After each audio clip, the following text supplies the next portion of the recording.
So let's talk about a couple of key items here in terms of pitfalls. And I'm just going to give you my experience in terms of dealing with a lot of property managers, custodians of government property, and working with a lot of customers that have had issues around DCMA audits.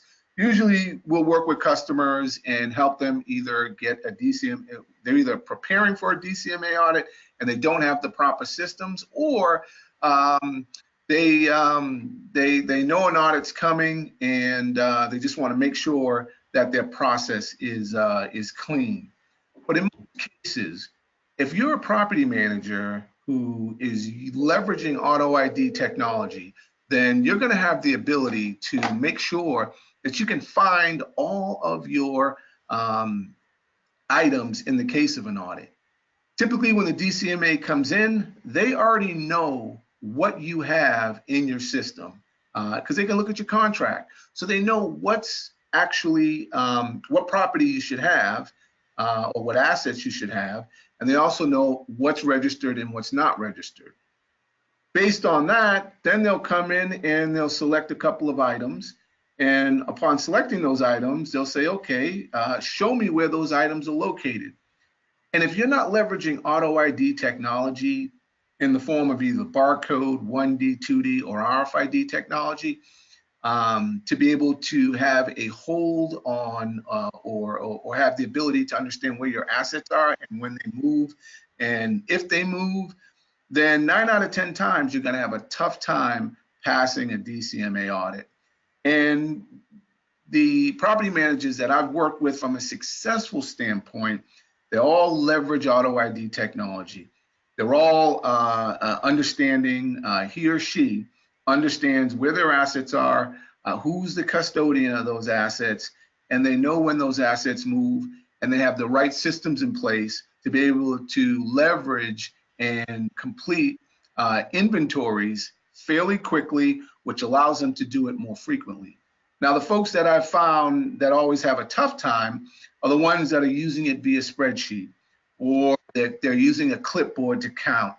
They're spending a lot of time tracking and planning out assets instead of doing other work that would be more productive in terms of them,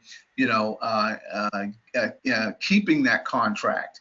I had one customer that ended up getting a level 3 car on one of their contracts, and it ended up that they were able to kind of turn the tide on it and bring it down,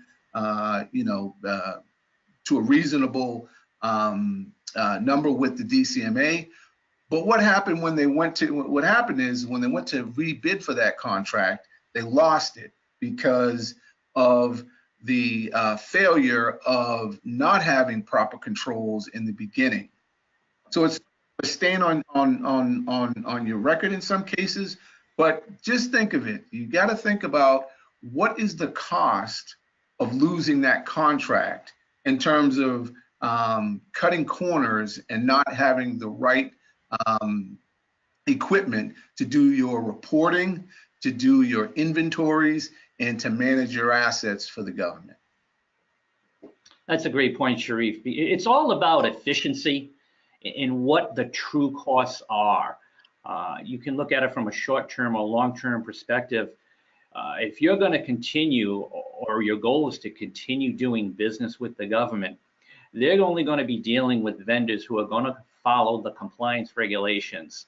So if you're willing to roll the dice or take a chance, or, well, my inventory is kind of small, maybe I can fly under the radar. It's to the point now where audits are becoming a regular practice. The IUID compliance requirement, as you may know, came out way back in 2004. But now, being in 2018, the audits that are taking place to be sure everyone is following that marking requirement, and now the reporting requirement, it's really becoming the norm in doing business with the government. So you need to, or you should have at least, a system that gives you those types of capabilities to allow yourselves to manage your property, manage your end items in an electronic fashion, as opposed to using, as Sharrieff said, Excel spreadsheets.